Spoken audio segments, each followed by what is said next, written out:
Hello students, आज हम start करने वाले हैं electricity.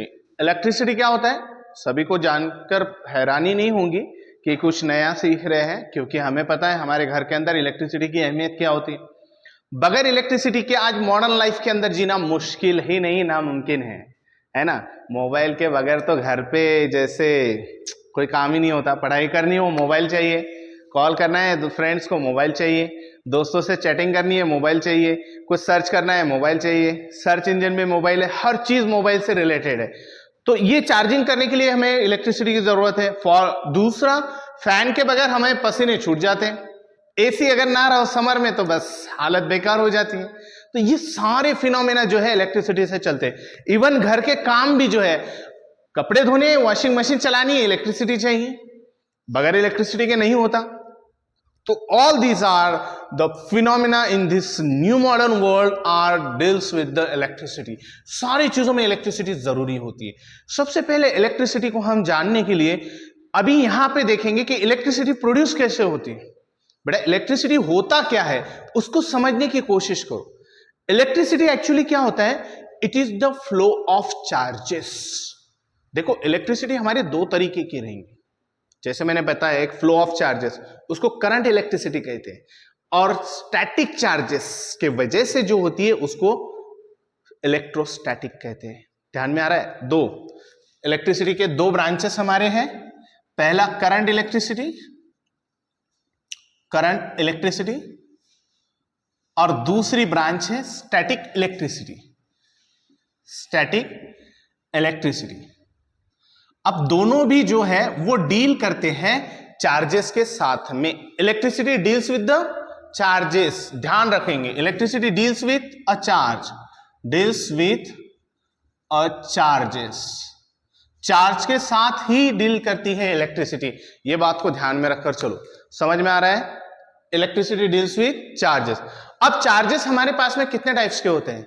Charges are of two types. कितने टाइप्स के चार्जेस होते हैं? चार्जेस आपके दो टाइप्स के होते हैं। चार्जेस नंबर फर्स्ट होता है पॉजिटिव चार्ज और नंबर सेकंड होता है नेगेटिव चार्ज। हमारे पास में दो टाइप्स के चार्जेस है, एक है पॉजिटिव चार्ज, दूसरा है नेगेटिव चार्ज। तो इलेक्ट्रिसिटी के अंदर हमारे पास में ये दोनों चार्जेस हमारे पास है। किसी भी फिनोमेना को स्टडी करना है तो दो चार्जेस है। किसी भी मॉलिक्यूल्स को अगर देखते हैं, किसी भी एटम को देखो, वो इलेक्ट्रिकली न्यूट्रल कहा जाता है क्योंकि उसके पास same number of positive charge और same number of negative charges होते हैं। Is that clear? Positive charge किस पे होते हैं बेटा? प्रोटॉन पे होते हैं। एटम हमें पता है, एटम पे प्रोटॉन होते हैं, इलेक्ट्रॉन होते हैं, न्यूट्रॉन होते हैं। न्यूट्रॉन भैया तो न्यूट्रल होते हैं, उनको कोई लेना देना नहीं है। कोई कुछ भी करे हम तो मस्त सोए रहेंगे बढ़िया से, हमें छेड़ो मत, हम कुछ नहीं करेंगे। और छेड़ोगे तो फिर छोड़ेंगे नहीं। वो सारा अपन न्यूक्लियर एनर्जी के अंदर देखेंगे किस तरीके से न्यूट्रॉन भैया का दबदबा होता है सारा इलेक्ट्रिसिटी के अंदर। लेकिन अभी फिलहाल उनको छेड़ोगे नहीं तो कुछ आपको नॉर्मल लाइफ जीने का मौका मिल जाएगा। लेकिन जैसे छेड़ना शुरू कर दिए तो वो किसी को नहीं छोड़ने वाले।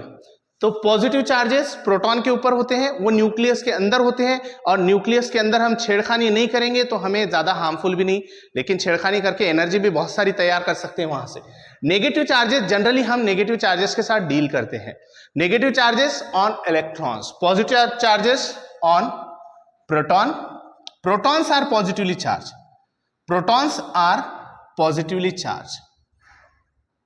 पॉजिटिवली चार्ज होते हैं प्रोटॉन्स और नेगेटिवली चार्ज होते हैं इलेक्ट्रॉन्स। तो न्यूट्रॉन के पास तो कोई चार्ज ही नहीं होता, इसलिए वो कोई इंटरफेयर ही नहीं कर रहा चार्जेस के ऊपर। लेकिन प्रोटॉन के पास पॉजिटिव चार्ज होता है, लेकिन फिर भी वो इंटरफेयर नहीं करता। सर क्यों? क्योंकि वो न्यूक्लियस के अंदर होता है, और न्यूक्लियस बहुत ही टाइटली बैंड होता है, जिसको हम बाउंडेड चार्ज भी कहते हैं। वो बाउंडेड होते हैं एक दूसरे से, जल्दी एक दूसरे से जुदा नहीं होते। ओके, बहुत दिक्कत आती है, बहुत ही फिनोमेना उसका अलग है, उसको अपन बाद में पढ़ेंगे, इतना डीप में नहीं जाते। उसके डीप में जाने के लिए हमारे अगले वीडियोस को देखिए, जिसके अंदर हम लोग जो है न्यूक्लियर के ऊपर भी फोकस करेंगे। फिलहाल हम लोग जो है पॉजिटिव चार्ज को छोड़ देते हैं, क्योंकि हम इलेक्ट्रिसिटी में डील करते हैं नेगेटिव चार्जेस के साथ, इलेक्ट्रॉन के साथ। अब इलेक्ट्रॉन्स के पास कितना चार्ज होता है? इलेक्ट्रॉन्स के पास होता है, अब चार्जेस के लिए एसआई यूनिट चार्ज का क्या होता है वो भी जान लो। SI unit of charge charge का ऐसा यूनिट होता है कूलम। कूलम भैया ने जो लॉ दिया था याद होगा, न्यूटन भैया के साथ मिलके, न्यूटन भैया का इनवर्स स्क्वायर लॉ और कूलम भैया का भी इनवर्स स्क्वायर लॉ ही है, लेकिन वो चार्ज के लिए है, इनका सारे बॉडीज के लिए है, ग्रेविटेशन वाला। ओके, तो वो हम इतना डीप में अभी फिलहाल नहीं जा रहे, धीरे धीरे जाएंगे। तो अभी फिलहाल नेगेटिव चार्जेस इलेक्ट्रॉन्स होते हैं। इलेक्ट्रॉन्स के पास चार्ज कितना होता है? इलेक्ट्रॉन्स के पास चार्ज होता है 1.6 इंटू 10⁻⁻19 कूलम। इलेक्ट्रॉन्स के पास कितना चार्ज होता है? 1.6 इंटू 10⁻⁻19 कूलम। इतना चार्ज एक इलेक्ट्रॉन के पास होता है। अब अगर पूरा सिस्टम अगर कंसीडर कर रहे हैं तो वहां पे कितने चार्जेस होंगे, अगर वो निकालना है तो Q इज इक्वल टू, हम एनी वाला फॉर्मूला यूज करते हैं, simple. Q total number of charges on substance is equal to NE। N stand for number of electrons. N क्या होता है? Number of electrons, number of electrons, number of electrons. इसी को हम quantization of charges कहते हैं। Quantization of charges कि total charges on the system is integral multiple of charge on one electron. Electron के ऊपर जितना चार्ज होता है उसके इंटीग्रल मल्टीपल जो होते हैं हमारा टोटल चार्जेस होते हैं। So Q is equal to NE, ये हमारा फॉर्मूला है। इसी को क्वांटाइजेशन ऑफ चार्जेस कहते हैं, चार्जेस के प्रॉपर्टी के अंदर। ओके, चलो समझ में आ गया यहां तक। N electron, number of electron, E तो हमारा चार्ज ऑन इलेक्ट्रॉन है, जिसकी वैल्यू हमें पता है 1.6 इंटू 10⁻⁻19 कूलम होती है। ओके, तो अभी इसमें ऐसा यूनिट ऑफ चार्जेस में हमने कूलम लिया है। अब इससे अलावा भी हमारे पास में कुछ यूनिट्स होते हैं, जैसे माइक्रोकूलम, म्यूसी से डिनोट कर रहे हैं माइक्रोकूलम, माइक्रोकूलम म्यूसी, उसको हम 10⁻⁻6 कूलम कहते हैं। वैसे ही मिलीकूलम भी आ जाता है 10⁻⁻3 कूलम। नैनोकूलम की भी जब बात कर सकते हैं 10⁻⁹ कूलम। आपको जितने डीप जाना है जा सकते हो, लेकिन जनरली माइक्रोकूलम, मिलीकूलम के अंदर हम लोग डील करते हैं। ओके, तो अभी यहां पे इसके ऊपर क्वेश्चन भी बन सकता है। प्रीवियसली बोर्ड्स के अंदर भी क्वेश्चन बने हैं इसके ऊपर कि for example we have given find number of electrons in a charge of 1 microcoulomb. एक माइक्रोकूलम में कितने इलेक्ट्रॉन्स आते हैं वो हम लोगों को फाइंड आउट करना है। तो देखो क्वांटाइजेशन ऑफ चार्ज का formula Q is equal to हमारे पास क्या है? NE। अभी Q कितना दिया? 1 माइक्रोकूलम। 1 माइक्रोकूलम मतलब कितना होगा? 1 इंटू 10⁻⁻6 कूलम। तो यहाँ पे 1 into 10⁻⁻6 is equal to N, number of electrons निकालने हैं। E मतलब कितना है हमारे पास? 1.6 इंटू 10⁻⁻19 बराबर है। अभी ये मल्टीप्लाई में इधर भेज दो, डिवाइड में चला जाएगा। सो क्या हो जाएगा? 1 into 10⁻⁻6 upon 1.6 into 10⁻⁻19 is equal to N, number of electrons मिल जाएंगे। अभी देखो 1 अपॉन 1.6, पॉइंट लेकर एक जीरो लगा दो, पॉइंट पॉइंट कट हो जाएगा, इंटू 10⁻⁻6। लॉज ऑफ इंडाइसेस सीखे बचपन में, 10⁻⁻19 यहाँ पे -6 है, इसका बेस इक्वल है तो ऊपर जाकर प्लस हो जाएगा 19 इज इक्वल टू N। तो 10/16 डिवाइड कर लेते हैं, 2 5 हो जाता है, 2 8 हो जाता है। सो 8 6 48 होता है, 0.86 48 बचा 2, 8 2 16, 5 इंटू 10⁻19 में से 6 गया, बचा 13 is equal to number of electrons. अब ये पॉइंट इधर शिफ्ट कर देते। क्यों किया सर? क्योंकि ये स्टैंडर्ड फॉर्म है लिखने का, तो स्टैंडर्ड फॉर्म में कन्वर्ट करने के लिए 6.25 इंटू 10⁻, अभी इधर शिफ्ट किया है तो इधर एक -1 कर देते हैं, तो 12 इलेक्ट्रॉन्स हो जाएंगे हमारे। इतने इलेक्ट्रॉन्स लाई कर रहे हैं कितने? 1 माइक्रोकूलम चार्जेस के अंदर। क्लियर है बेटा सभी को? तो अभी चलो आगे बढ़ते। करंट, इलेक्ट्रिक करंट किसे कहा जाता है? The electric current that is a phenomena, electric current, क्योंकि हमने बोला है चार्जेस के साथ डील कर रहे हैं, तो इलेक्ट्रिक करंट किसे कहेंगे? Rate of flow of electrons, rate of flow of electrons, rate of flow of electrons through a conductor, through a conductor. Conductor में से जो इलेक्ट्रॉन्स फ्लो हो रहे हैं through a conductor is known as electric current, is known as electric current. बेटा current मतलब ज्यादा कुछ नहीं होता, बल्कि इलेक्ट्रॉन्स के फ्लो होने की वजह से जो फिनोमेना, जो हमारा क्वांटिटी क्रिएट हो रही है, this is called as the current. जैसे फॉर एग्जांपल धूल मिट्टी में से बाइक भगा रहे हैं हम, देखो बहुत सारी धूल पीछे आती है ना, उसका इफेक्ट दिखता है। So that is nothing but current.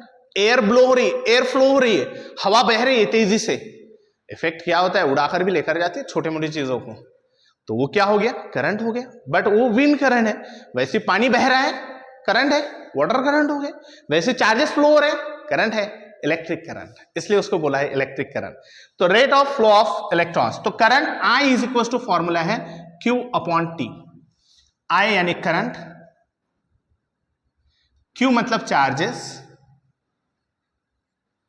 और T मतलब टाइम। कितने टाइम के लिए कितने चार्जेस फ्लो हो रहे हैं, उसी को हम इलेक्ट्रिक करंट कहते हैं। ओके, तो इसका ऐसा यूनिट क्या बनेगा, ऐसा यूनिट कूलम पर सेकंड, और उसी को कहते हैं एम्पियर। एम्पियर एक साइंटिस्ट हुआ करते थे जिन्होंने सर्कुलेशन का करंट का लॉ दिया था, पूरे सर्किट के अंदर टोटल करंट कितना होगा उसको भी आगे हम पढ़ेंगे इलेक्ट्रॉनिक्स के अंदर।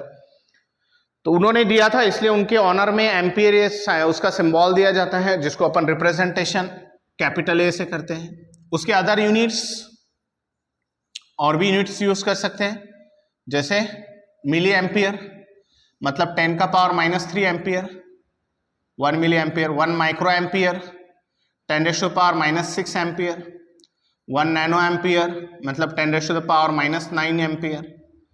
इनका भी इस्तेमाल हम कहीं ना कहीं सर्किट्स के अंदर करते हैं, बल्कि हमारे मोबाइल फोन के अंदर मिली एम्पियर में करंट आता है, बहुत सारे इलेक्ट्रॉनिक डिवाइसेस में माइक्रो एम्पियर के अंदर करंट आता है। तो इसलिए ये बहुत ही इंपॉर्टेंट है जानना। एम्पियर में करंट तो हमारे बड़े बड़े डिवाइसेस के अंदर होते हैं, इसीलिए तो शॉक लग गया तो बढ़िया सा टपक जाने के चांसेस ज्यादा होते हैं। लेकिन इसमें मोबाइल जैसे हमारे पास में, मोबाइल को अगर टच भी करते हैं, चार्जर को देखो, चार्जर की पिन चार्ज होते रहती है, हाथ लगा लेते हैं, हमें कुछ नहीं होता। कुछ लोग तो बढ़िया से जीप से करंट अपने बॉडी में भी लेते हैं, कुछ नहीं होता। क्यों? क्योंकि वहां पे करंट बहुत कम है, मिली एम्पियर में करंट होता है, माइक्रो एम्पियर में करंट होता है, इसलिए ज्यादा कुछ उससे नुकसान नहीं होता। क्लियर है बेटा, यहां तक समझ में आया? तो अभी ये करंट तो देख लिए कि भाई फ्लो ऑफ इलेक्ट्रॉन्स होता है कंडक्टर में से, उसकी वजह से करंट प्रोड्यूस होता है। लेकिन सवाल ये उठता कि वो अपने आप होता है, क्योंकि हम लोगों को पता है कंडक्टर्स के अंदर जितने भी कंडक्टर्स है, जितने भी मेटल्स है, आयरन है, कॉपर है, सिल्वर है, सभी के अंदर कंडक्टर्स में से इलेक्ट्रॉन्स जो होते हैं वो मोशन में होते हैं, मूविंग होते हैं, रेस्ट में नहीं रहते, फ्री इलेक्ट्रॉन्स है, मूव कर रहे हैं, कंडक्टर के अंदर मूव कर रहे हैं। जैसे आयरन का रॉड है उसमें इलेक्ट्रॉन्स मूव कर रहे हैं। लेकिन सवाल ये उठता, सर फिर शॉक क्यों नहीं लगता? क्योंकि इलेक्ट्रॉन्स उसके अंदर जो मूव कर रहे हैं बेटा, वो रैंडम डायरेक्शन में मूव कर रहे हैं। इसकी मन मर्जी इधर जाना है वो उधर जा रहा है, इसकी मर्जी इधर है इधर जाना है, इसकी मर्जी इधर जाना है इधर जा रहा है, इसकी मर्जी इधर जाना है इधर जा रहा है। हर एक अपने मर्जी का मालिक है, जिसका मन जिधर जा रहा है वो उधर जाने की कोशिश कर रहे हैं। तो इसलिए उसका नेट इफेक्ट कम पड़ रहा है। जैसे मैं एक फॉर एग्जाम्पल बताता हूं, आप सभी को 100 बच्चे, सबको 100 बच्चों को मैंने एक बड़े से हॉल के अंदर बंद कर दिया और सब तरफ 100 दरवाजे बिठा दिए। तो बेटा आपको इसको खोल के बाहर निकलना है, तो हर एक जन क्या करेगा, एक जन ये दरवाजे की तरफ जाएगा, हमारी मेंटालिटी ऐसी है, उसको खोलने की कोशिश करेंगे। दूसरे ने देखा अच्छा ये दरवाजा ये खोल रहा है कि मैं दूसरा कोशिश करता हूं ताकि मैं उधर से निकल जाऊं, तीसरा तीसरे पे, ऐसे 100 दरवाजे हर एक जन लेकर कोशिश करते रहेगा, नहीं खुलेगा मगर। लेकिन अगर मैं उनको इंस्ट्रक्शन दे रहा हूं, अबे सबके सब पकड़कर एक दरवाजे पे ताकत लगाओ, तो सब अगर फोर्स लगा देंगे, ताकत लगा देंगे, तो दरवाजा टूट जाएगा और सब के सब मूव कर सकते हैं उस रास्ते से। उसी तरीके से ये रैंडम डायरेक्शन में जा रहे हैं, जिसकी वजह से उनका नेट इफेक्ट जीरो हो रहा है। नेट इफेक्ट क्या हो रहा है? जीरो हो रहा है। अगर उन्हें एक डायरेक्शन में अगर हम सभी को लेकर आ जाए, तो वो सब के सब कंटिन्यूस फ्लो की वजह से एक इफेक्ट क्रिएट कर सकते हैं। तो उसके लिए जरूरी क्या है? उसके लिए जरूरी है इसके अक्रॉस में पोटेंशियल डिफरेंस अप्लाई करना। तो पोटेंशियल होता क्या है? तो ये कंसेप्ट हम सबसे पहले देखते हैं। पोटेंशियल, पोटेंशियल किसे कहते हैं? A work done require to bring unit positive charge या फिर हम उसको यूनिट चार्ज कहेंगे, simple unit charge from infinity to given point. Work done कितना लग रहा है कि एक चार्ज को, यूनिट चार्ज, एक चार्ज को हमें इंफिनिटी से दिए हुए पॉइंट पे लाने के लिए कितना वर्क डन परफॉर्म करने की जरूरत पड़ रही है, उसी को कहते हैं हम इलेक्ट्रिक पोटेंशियल। उसी को क्या कहते हैं? पोटेंशियल कहते हैं। इसलिए हमारे पास पोटेंशियल का फॉर्मूला है V is equals to work done upon Q। Q को हमें इंफिनिटी से इस पॉइंट तक लाने में कितना वर्क डन लग रहा है, उसी को हम क्या कहते हैं? V is W work done, मतलब work done is equal to क्या हो जाएगा? V into Q। V मतलब इलेक्ट्रिक पोटेंशियल, Q मतलब चार्ज, W मतलब वर्क डन होता है। ओके, अभी पोटेंशियल डिफरेंस किसे कहेंगे फिर? द डिफरेंस बिटवीन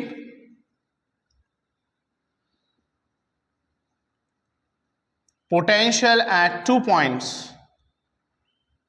दो पॉइंट के बीच में, point is known as potential difference. PD से हम उसको डिनोट किए, पोटेंशियल डिफरेंस, दो पोटेंशियल के बीच का डिफरेंस, मतलब V is equal to V2 minus V1। अगर ये दो वोल्टेज हमें दी है तो V2 माइनस V1। ऐसा unit of potential difference, potential difference का ऐसा यूनिट होता है इज वोल्ट। क्या होता है बेटा? वोल्ट होता है। क्या होता है? वोल्ट होता है पोटेंशियल डिफरेंस। अब पोटेंशियल डिफरेंस और करंट, इनके बीच में हमें रिलेशन प्रोवाइड किया गया ओहम्स भाई साहब से। तो ओहम्स लॉ हमारे पास में आता है कि ओहम्स लॉ क्या कहता है? Ohm's law, in a circuit at fixed temperature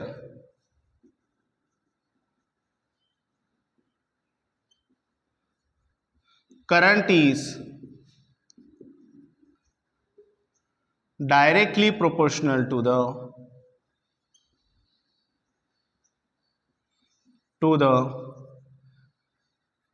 applied potential difference। Potential difference को डायरेक्टली प्रोपोर्शनल होता है इलेक्ट्रिक करंट। इसलिए हमें क्या पता चलेगा? V is directly proportional to I। क्या मिलता है? V is directly proportional to I। जब भी डायरेक्टली प्रोपोर्शनल रहेगा, यहां पे कुछ तो भी कांस्टेंट लगाते हैं, I इंटू क्या लेंगे हम फिर? R। R is equal to क्या होता है? रेजिस्टेंस। रेजिस्टेंस किसे कहते हैं? जो अपोज करता है करंट को, oppose to flow of current, oppose to flow of current. Current के फ्लो को जो अपोज करता है उसी को हम क्या कहते हैं? रेजिस्टेंस कहते हैं। क्या कहते हैं उसको? रेजिस्टेंस कहते हैं। अगर हमें R निकालना है तो R इज इक्वल टू क्या हो जाएगा? V upon I। SI unit इसका है, SI यूनिट इज ओहम। इसी को ओमेगा भी बोलते हैं कभी कभार कोई लोग, मैं तो ओहम कहूंगा। ओहम भाई साहब ने इतने अच्छे से दिया है लॉ, तो ओहम। सो ओहम क्या हो गया? उसका SI यूनिट हो गया। SI unit is ohm. इसका ये सिंबल है, अच्छे से निकाल लेता हूं सिंबल, वरना गुस्सा आ जाएगा उनको। Ohm. Okay, this is the SI unit of resistance. Clear है बेटा? यहां तक कोई दिक्कत है? ओके, तो अभी अगर हमारे पास में अगर एक क्वेश्चन, सिंपल सा क्वेश्चन मैं ले लेता हूं यहां पे। अगर हमारे पास करंट दिया हुआ है 5 मिली एम्पियर और वोल्टेज दिया हुआ है फॉर एग्जांपल 10 वोल्ट, आपको रेजिस्टेंस फाइंड आउट करना है। R इज इक्वल टू क्या फॉर्मूला होगा? V upon R, V upon I। V कितना है? 10। 5 मिली एम्पियर को हम कन्वर्ट करते हैं 10⁻³ के अंदर, 5 इंटू 10⁻³ 5 2 जा 10, 2 इंटू 10⁻³ ओहम। ये रेजिस्टर हमारा मिल जाएगा। क्लियर है बेटा? तो हम इस तरीके से इसके बेस पे क्वेश्चन भी सॉल्व कर सकते हैं। तो यहां तक क्लियर है सभी को? नोट कर लेंगे, अच्छे से रिवाइज कर लेंगे, और इसके आगे और भी हम जो है इसको क्वेश्चन भी इसके ऊपर प्रोवाइड करेंगे आपको। आगे के कंसेप्ट भी इलेक्ट्रिसिटी के ऊपर जो है हम नेक्स्ट वीडियो के अंदर जो है आपके दिखा देंगे। अगर आपको वीडियो अच्छा लगा हो, अगले पार्ट को अगर आपको जानना है इलेक्ट्रिसिटी के अंदर और क्या होता है, तो वीडियो को लाइक करो, चैनल को सब्सक्राइब करो, ताकि हमारे आने वाले नोटिफिकेशन जो है आपको अच्छे से दिखाई दे, जिससे हम आगे और सिलेबस को जल्दी जल्दी कवर करके क्वेश्चन प्रैक्टिस भी ले सके ताकि बोर्ड के लिए प्रिपेयर हो जाए। कर लेंगे बेटा।